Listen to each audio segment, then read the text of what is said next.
Setelah sukses dirilisnya Vivo Y100 5G di akhir Januari lalu, kini varian yang lebih terjangkau akhirnya dirilis juga, Vivo Y100 5G version. Meskipun punya range harga yang lebih ekonomis lagi, tapi Vivo Y100 ini masih tetap mempertahankan selling point utama yang ada di versi 5G-nya. Seperti 80W flash charge, layar AMOLED 120Hz, dan yang paling banyak dinantikan dual stereo speaker. 4 tahun proteksi baterai yang fenomenal masih tetap dipertahankan juga di Vivo Y100. Ditambah ada yang baru lagi, yaitu desain magical color changing glass yang terlihat mewah dan elegan buat segmennya. Sesuai slogannya, mantap Y. Tapi bagaimana dengan kualitas kamera dan performanya? Yang pertama kita sorot adalah kualitas desain dan bodinya. Jujur buat segmen harganya, saya akui desain dan build quality yang ada di body Vivo Y100 ini memang bagus banget. Magical color changing glass yang bodi belakang ini bisa berubah warna kalau terkena sinar UV. Bodinya slim dengan berat cuma 186 gram aja dan ketebalannya cuma 7,79 mm. Terus yang cakep itu bagian samping 2,5D metallic frame-nya. Jadi nambah kesan mewah karena punya finishing material metal. Backdoor-nya terasa soft dan keset di tangan jadi terasa premium banget. Dan sudah tersertifikasi juga IP54 dust and water resistance. Vivo Y100 yang saya review ini varian warnanya hijau semilir, tapi ada juga varian warna lain yang nggak kalah cakep yaitu ungu anggrek dan hitam onyx. Yang menurut Vivo, warna-warna ini terinspirasi dari keindahan alam Indonesia.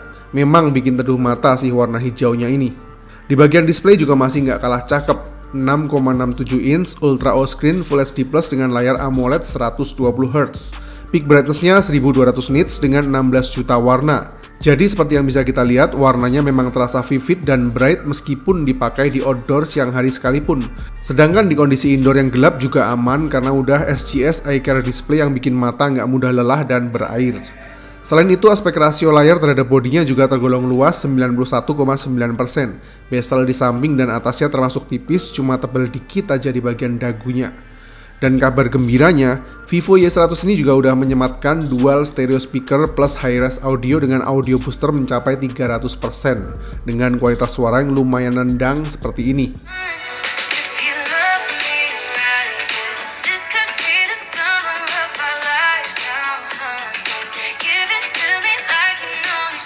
Secara dapur pacunya, Vivo Y100 ini menggunakan chipset Qualcomm Snapdragon 685 dengan fabrikasi 6 nanometer, 8GB RAM plus 8GB extended RAM dengan dua varian internal storage yaitu 128GB atau 256GB, baterai 5000 mAh dengan 80W flash charge.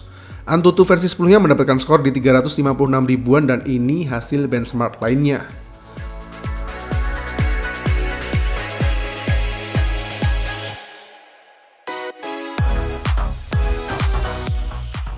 Performa dari durability baterainya ternyata memang mantap dengan mendapatkan angka di 16 jam 29 menit.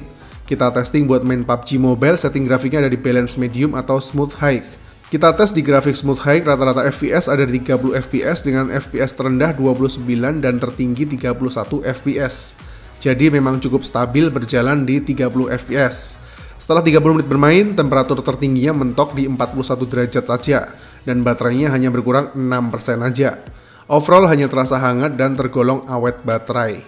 Game kedua seperti biasa kita tes Genshin Impact. Setting grafik defaultnya ada di low. Jadi kita testing dengan grafik lowest 60 frame per second mendapatkan average FPS yang lumayan baik di 35 FPS.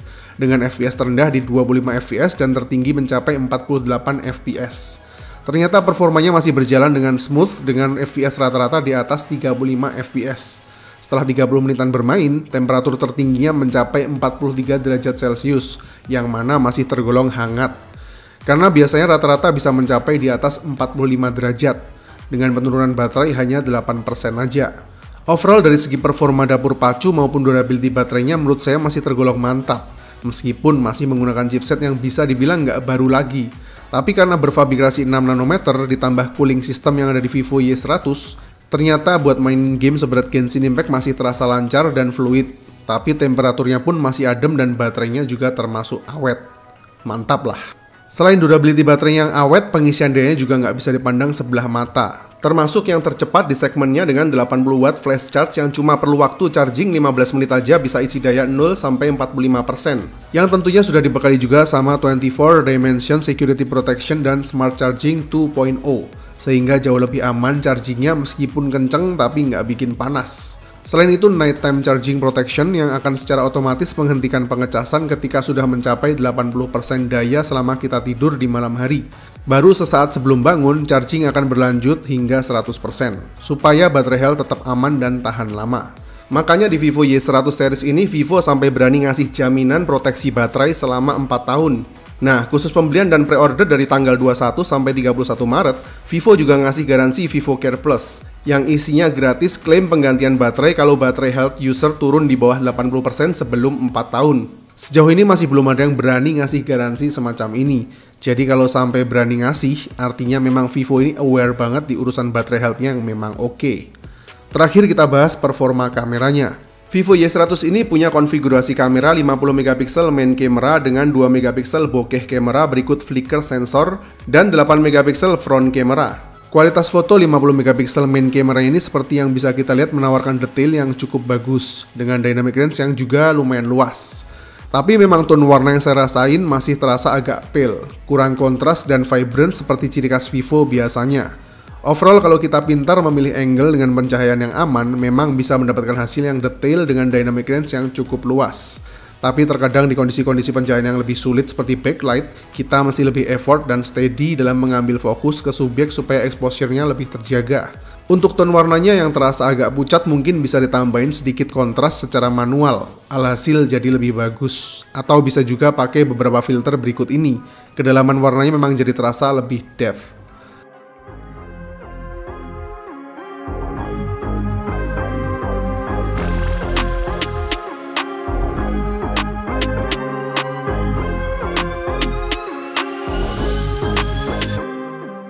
Begitu juga dengan portrait mode-nya. Untuk urusan detailnya masih oke. Begitu juga dengan bokehnya yang terasa depth. Tapi untuk separasi subjek terhadap background terkadang masih kurang begitu rapi di kondisi yang rumit dan kurang aman buat ngelawan backlight juga.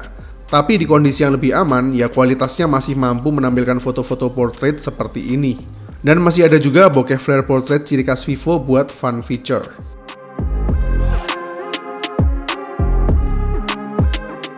Nah, cuma sayang di Vivo Y100 ini mode wide masih absen, yang mana cukup wajar juga karena ini memang varian dengan harga yang lebih ekonomis dibanding versi 5G-nya.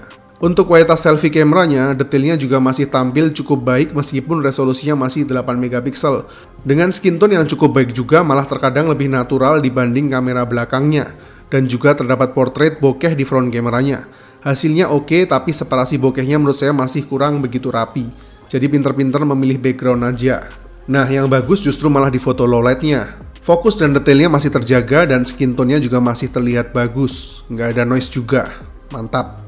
Begitu juga dengan kualitas foto low light di malam harinya. Fokus dan detail ke subjeknya masih terjaga dengan noise yang minim. Skin tone masih cukup aman, cuma flare saja yang masih terlihat jelas di objek yang memancarkan sinar terlalu terang di background-nya.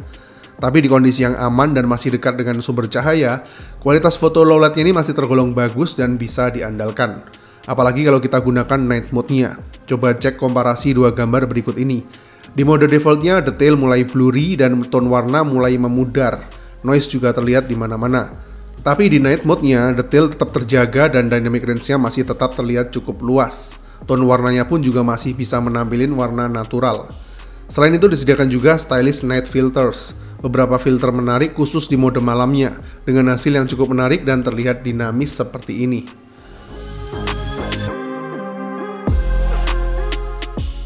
Video recording maksimal ada 1080p 60fps, yang uniknya justru mampu menampilkan FPS lebih tinggi dibanding versi 5G-nya. Tapi setelah saya tes, versi terbaiknya adalah ketika kita aktifkan stabilisasinya, yang otomatis FPS-nya akan turun juga ke 30fps. Alhasil memang stabilisasinya tergolong baik dan nyaman dilihat, dengan kualitas video recording yang menurut saya standar aja. Video recording kamera depannya juga punya detail yang cukup bagus dengan movement yang lumayan stabil. Masih nyaman lah kalau buat vlogging, meskipun memang masih belum sestabil kamera belakangnya.